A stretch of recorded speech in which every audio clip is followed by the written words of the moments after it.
Bonjour Anaël, merci d'être avec nous ce soir. C'est un match toujours compliqué quand on affronte Lyon. On avait eu Roman la semaine dernière qui nous disait que c'est toujours des matchs qu'on Bien. n'aime pas trop vivre parce que on sait que c'est très déséquilibré les chocs face à Lyon. On l'a vu ce week-end hein, avec le score qui était large. On sait très bien que les joueuses en face sont à un niveau supérieur du nôtre, donc c'est plutôt des matchs qu'on subit plus qu'on prend du plaisir, mais c'est des matchs qui nous font grandir et qui nous apprennent sur quoi on doit travailler pour le reste de la saison. Donc c'est aussi sympa à les jouer. Ouais, c'est un peu ce que tu as dit en fin de match. Je crois que c'est sur Canal, c'est ça que tu es passé après. Tu as été interviewé par Canal, du coup, derrière, après la rencontre. Déjà, petite question, ça fait quoi d'être interviewé juste après le match? Après un match comme ça, qu'est-ce qu'on a envie de dire? Déjà, je m'y attendais pas. Honnêtement, je partais au vestiaire et on m'a attrapé. On m'a dit, tu peux passer devant la caméra. Donc, on en a pris 6. J'avoue, j'avais pas trop envie d'y aller, mais bon, après, faut le faire. J'ai dit la vérité que, voilà, on laissait des espaces, que c'est Lyon, on paye cash et que, de toute manière, c'est fait, c'est fait. Après, faut se remettre au travail parce qu'on a des matchs importants qui arrivent et on voit que les autres équipes devant nous, elles prennent des points. Donc, c'est à nous aussi de les prendre pour espérer ce maintien et l'obtenir le plus rapidement possible. C'est vrai que l'année dernière, vous avez vécu une saison très particulière. Avec Clément, on en a énormément parlé sur la D2 avec 6 descentes. On l'avait beaucoup abordé avec, oui, c'est ça, 6 descentes à chaque fois, tout ça en D2. Et c'est vrai que là, dans le début de saison de D1, c'est un championnat aussi particulier parce qu'il y a l'intégration des playoffs. On voit que voilà, Lille a été prendre des points aussi contre Fleury. Il y a des équipes qui prennent des points. La Bordeaux qui vient prendre un nul à Montpellier, enfin contre Montpellier. Vous avez pris un point contre Montpellier. En fait, déjà, c'est quoi ton regard un peu sur la saison là? Est-ce que tu as l'impression de vivre une saison très particulière au niveau des résultats? Est-ce que tu es étonné un peu de tout ce qui se passe? Étonné, non, pas forcément. Après, on voit que tout le monde peut prendre des points à tout le monde. Que sur des matchs, on s'attend à avoir un résultat d'une équipe et au final, elle se fait accrocher ou elle va en perdre. Donc, je pense que ça va être ouvert, que ce soit pour les équipes du haut comme pour les équipes du bas. Donc, va falloir s'accrocher jusqu'au bout parce que on voit que personne lâche rien jusqu'au dernier moment. Donc, ça va être un championnat, c'est sûr, plus compliqué à jouer par rapport à l'année dernière, mais tout autant enrichissant. L'année dernière, vous avez vécu des matchs très, très, très, très, très compliqués aussi. J'ai le souvenir d'un match contre Thonon-Evian, vous avez fini par gagner. Le match contre Marseille, en D2, il y avait déjà des grosses, grosses rencontres références qui ont, au final, vous montez, vous faites une super saison. Quand tu arrives, enfin, quand tu es favori, tu montes en D2 et que d'un coup, tu arrives où tu te retrouves à te battre pour le maintien, comment tu gères cette différence entre un peu, enfin, de statut, quoi, en soi? Bah, pff, le statut, c'est sûr, il est différent. On passait de, comment dire, de leader et là on est outsider. Donc, c'est différent. On sait que on nous attend pas forcément à faire des résultats. Donc, il faut tout le temps prouver, montrer que, on mérite déjà d'être en D1 et qu'on mérite d'y rester. Donc, c'est un combat tous les week-ends et c'est sûr que il faut être plus rigoureuse, surtout que ce soit technique ou dans le placement, être plus efficace devant le but parce qu'on n'a pas autant d'occasions qu'en D2 et du coup, faut travailler 2 fois plus pour espérer y rester. On a vu aussi un match en début de saison où vous avez joué face au PSG. Là, vous avez eu le PSG et Lyon. Quelle est la différence, toi, t'as senti entre le match face à Lyon et le match face au PSG? Ces deux grosses équipes qu'on pense à peu près au même niveau et pourtant il y a eu vraiment deux scores bien différents.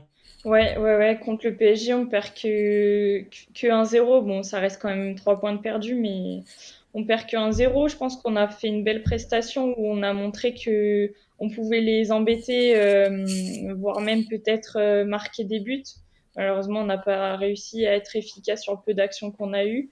Et la différence, c'est que on a eu espoir jusqu'à la fin du match d'accrocher au moins le nul, alors que Lyon nous a laissé aucun espoir et a montré que elles étaient largement supérieures à nous. C'est vrai que dans le chat, ça souligne aussi que vous aviez fait un très bon match face à Paris. Est-ce que vous aviez abordé les rencontres de la même façon? C'est vrai qu'on en parlait aussi avec Roman du Havre. C'est toujours compliqué quand on commence une saison en affrontant PSG, Lyon, Montpellier, Reims. Est-ce que en début de saison, durant la préparation, vous vous attendiez à avoir un début de saison aussi compliqué? Oui, oui, on le savait quand on a vu que le calendrier est sorti, que ben, Reims, même si elles ont perdu des joueuses, on sait très bien qu'elles arrivent à se renouveler assez facilement et qu'après on avait les trois gros du championnat, Montpellier, PSG et Lyon. On savait que pour avoir des points, il allait falloir s'accrocher et se battre sur le terrain. On a réussi à avoir un point contre Montpellier. Maintenant, on voit que c'est pas assez parce que bah, on est dernière du classement. Donc là, les prochains matchs, on sait que c'est ceux-là qu'il faut gagner absolument. Donc c'est sûr qu'on n'est pas contente au niveau comptable, mais on sait très bien que c'était pas non plus ces matchs-là où on allait gagner le plus de points. Ouais, c'est un gros début de saison. En tout cas, pour vous, c'est pas facile de commencer par des si grosses affiches, mais j'ai envie de dire, au moins, vous êtes dans le bain. C'est Et ça. après, vous allez pouvoir aller récupérer les points et même, en plus, vous avez même grappillé un point aussi au passage. Donc, c'est des points qui vont pouvoir compter après pour la fin, enfin, pour la suite de la saison. Enfin, moi, je sais pas ce que tu en penses, Clément, mais on va sortir un peu de l'aspect résultat du Allez, début de saison. Donc, je sais pas si tout le monde te connaît, mais est-ce que tu peux nous dire un petit peu par quel club tu as commencé, par quelle formation dans le foot, par quel club tu as été formé? Je crois que tu as été formé à Montpellier, il Ouais. me semble, si je dis pas de bêtises. Donc, voilà, si tu peux un peu nous redire tes débuts et après, on va continuer. Et j'ai joué du coup en jeune à Montpellier, donc j'ai fait 4 ans là-bas. Après, je suis partie pour mes études sur Toulouse, donc j'ai joué du côté de Montauban pendant 2 saisons, donc en D2. Et suite à Montauban, je suis partie sur Albi pour le travail. J'ai travaillé un an et j'ai fait une saison à Albi. Et après, mon coach actuel, Laurent Mortel, que je connaissais de Montpellier, m'a contacté pour venir à Saint-Étienne et j'avais l'opportunité de signer mon premier contrat pro, donc j'ai sauté sur l'occasion et du coup, depuis l'année dernière, je suis sur Saint-Étienne. beaucoup de villes du sud. Le climat est un peu différent, non, à Saint-Étienne? L'hiver est plus rude, ouais. Là, même cette semaine, je pense partout en France, les températures ont baissé et on a sorti les pulls parce que il fait plus très chaud.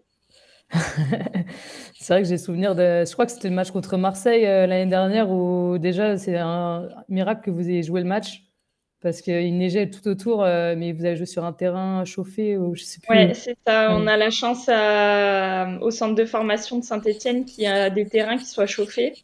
Et donc c'est une semaine où nous, même pour s'entraîner, ça avait été très compliqué. Il était tombé énormément de neige. Le staff et la mairie avaient dû déneiger des terrains pour qu'on puisse s'entraîner. Enfin, la semaine avait été un peu chaotique, mais on avait vraiment envie de jouer ce match et le club avait mis les moyens pour qu'on le joue. Et ça a été payant parce qu'on a gagné ce match. Mais c'est sûr que les conditions étaient compliquées. Ouais, on a joué sous la neige et il faisait vraiment pas chaud. Ça donne un peu plus de saveur les victoires où Ouais.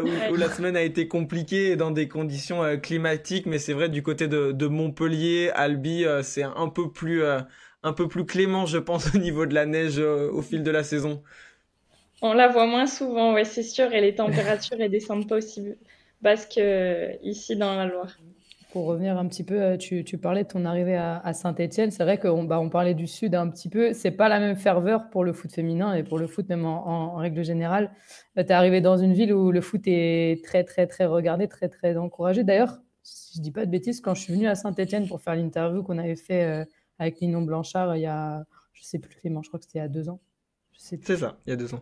Ah ouais. Et ben, il y avait sur la boutique officielle qui est à côté du stade, les filles sont affichées sur la boutique à Saint-Étienne. Est-ce que c'est encore le cas, ouais, Ouais, ouais, bien aujourd'hui? sûr, c'est encore le cas, ouais. Enfin, le club met les moyens pour les féminines, peut-être pas autant que les garçons, mais parce que forcément, c'est pas possible, mais ils mettent autant qu'ils peuvent et franchement, on est dans des super conditions. En plus, le public suit. C'est sûr que c'est une ville qui sent le football, qui pue le football, donc que ce soit les garçons ou les filles, on est suivis et ça fait super plaisir. Est-ce que tu es affiché sur la boutique ou pas? Personnellement, moi non, mais j'ai des coéquipières qui y sont. Je crois que vous aviez été en plus honoré, Geoffroy Guichard, il me semble, en fin de saison dernière. C'était un particulier comme moment pour vous. Ouais, on avait eu la chance de recevoir le trophée devant les supporters. En plus, il me semble qu'ils étaient 40 000 dans le stade, donc c'était incroyable. Franchement, c'est des souvenirs incroyables. On avait fait le tour du stade et après, on avait reçu le trophée au milieu de la pelouse, donc ce sera inoubliable et on les remerciera jamais assez pour ce moment. Ouais, d'ailleurs, je suppose que pour toi, personnellement, enfin, pour chaque joueuse, c'était une saison assez incroyable. Enfin, c'est une saison qu'on n'oubliera jamais parce que peut-être on n'en vivra pas 36, même plusieurs, 2, 3, une saison aussi belle. Bah, c'est sûr, on a enchaîné, j'ai même plus le nombre exact de victoires, mais je crois que c'était plus de 14 victoires sans défaite, donc c'était incroyable. On voulait nous faire tomber tous les week-ends. En plus, c'était la guerre parce que, comme vous l'avez dit, l'année dernière, c'était une saison dure parce qu'il y avait 6 descentes, donc c'était le combat tous les week-ends et du coup, bah, d'être l'équipe à abattre, c'est pas si facile que ça parce que faut toujours tenir tête aux adversaires et on vient nous chercher. Les filles sont pas à 100%, mais à 200%, donc faut répondre présente et le fait qu'on ait les résultats qui ont suivi, c'était incroyable et surtout de décrocher le titre, c'était le bonus en plus de la montée. D'ailleurs, on nous dit une saison parfaite avec un cœur vert. Je crois qu'il y a aussi des supporters de Saint-Étienne et pas que de Lyon. Mais c'est vrai que nous, vous nous aviez impressionnés, que ça soit dans le jeu au niveau des résultats, parce qu'il y avait de la concurrence quand même en D2 et c'est vrai que voir un collectif aussi fort, aussi soudé durant toute une saison, c'était assez impressionnant d'un point de vue extérieur. Oui, enfin, je sais pas si c'est une chance, mais je trouve que c'en est une. On n'a pas forcément des individualités, mais on a réellement un collectif et une équipe et on sait qu'on peut compter les unes sur les autres et que si on arrive à être solidaire, on peut faire mal à beaucoup de monde. Comment ça s'est passé ton intégration un peu au club pour cette première saison? Parce que c'est vrai que tu arrives et vous montez derrière en D1, enfin, tu arrives au club et vous vivez une saison assez incroyable. Tu arrives avec, je crois qu'il y avait au moins 6 ou 7 arrivées quand tu arrives. Il y avait vraiment beaucoup de nouvelles joueuses aussi. Comment s'est passée toute l'intégration au sein du club? Ben, elle s'est passée naturellement parce qu'il y avait aussi énormément eu de départs sur cette saison-là. Donc en fait, on était autant d'arrivantes que de filles qui étaient restées au club. Donc en fait, que ce soit d'un côté ou de l'autre, on n'a pas eu le choix de se mélanger et c'est ce qui a fait que tout le monde s'est très bien entendu dès le début et que on a réussi à souder un groupe pour la saison qui est arrivée. Est-ce que en tant que joueuse, on a un peu plus de pression quand on a le maillot de Saint-Étienne? On parlait de la ferveur populaire. On parlait aussi en D2 quand t'es arrivé d'un club qui avait aussi des ambitions, c'est l'ambition d'être en D1 et de montrer de belles choses. Est-ce qu'on ressent cette pression du maillot et aussi d'un club, tu disais les clubs que tu as fait avant, d'un club qui est un club historique du football masculin ou féminin, ça doit pas être le même statut que dans d'autres clubs, même si Montpellier est aussi un club historique. Ouais, c'est sûr que la pression est présente. Après, ça reste quand même un plaisir de jouer, mais le club met des attentes sur les féminines, donc on sait que c'est à nous de montrer, on est sur le terrain, donc c'est à nous de faire le taf. Après, on met les moyens pour qu'on ait des résultats, donc forcément, il y a un peu de pression pour qu'on puisse les atteindre, mais non, mais après, ça reste quand même un plaisir d'aller sur le terrain et de mouiller le maillot pour ce peuple vert. C'est vrai. Il y a une question dans le chat de Dédé qui nous demande est-ce que tu gardes des bons souvenirs de la formation montpelliéraine? Et il croit que tu avais gagné le championnat U19 Elite. C'est vrai que tu as passé 5 saisons chez les jeunes. Donc, ouais. Qu'est-ce que tu gardes comme souvenir de cette formation?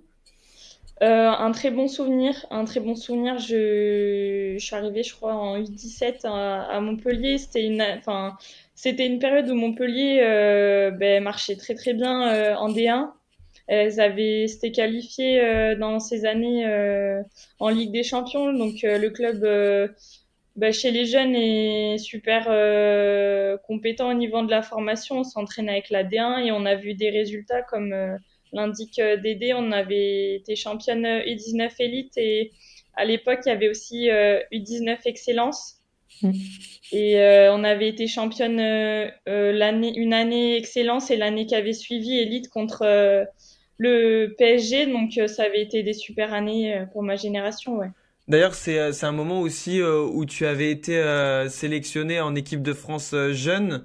T'en gardes, je suppose, un très bon souvenir aussi de vivre des expériences avec cette fois-ci pas le maillot vert, mais le maillot bleu.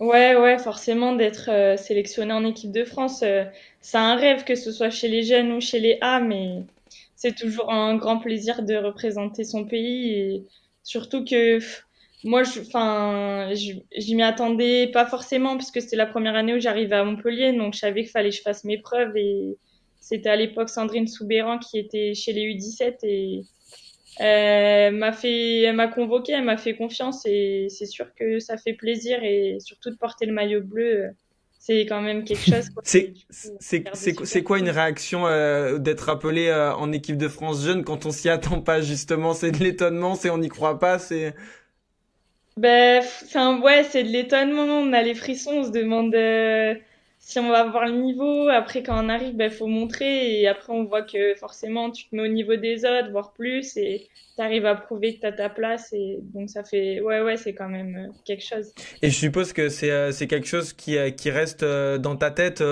porter le maillot, avoir ce sentiment de représenter ton pays, c'est encore quelque chose que t'imagines et que t'aimerais bien. C'est sûr que c'est quelque chose que j'aimerais bien. Après, je suis réaliste. Je sais que il me faut encore beaucoup travailler pour y aller. J'y suis encore loin, mais c'est sûr que c'est des objectifs qui sont très lointains, mais qui nous poussent à progresser tous les jours à l'entraînement et tous les ans. Et c'est sûr que ça reste un rêve. Après, il faut encore beaucoup que je travaille pour pouvoir y toucher du bout des doigts. Mais on peut avoir de l'étonnement comme tu le disais. D'ailleurs, en parlant de moments exceptionnels, OL69 qui nous demande est-ce que c'était ton premier derby? Du coup, la réponse est oui. Ouais, ouais, ouais, c'était mon premier derby.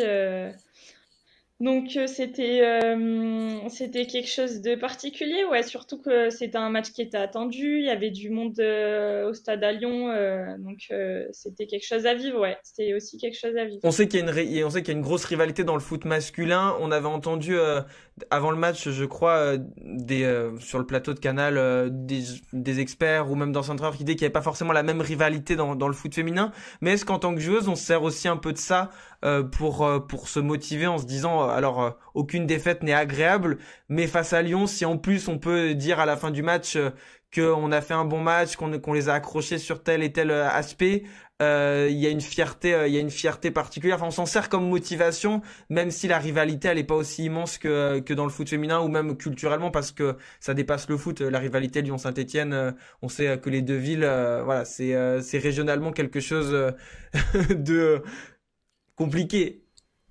Ouais, c'est ça, c'est que c'est un tout, c'est pas que au niveau sportif, c'est au niveau de la région. Voilà, Saint-Étienne n'est pas aussi reconnu que Lyon, donc on a envie de montrer bah, que on est là, que c'est pas parce qu'on est à Saint-Étienne qu'on devrait être en dessous des autres. Donc ouais, forcément, on s'en sert.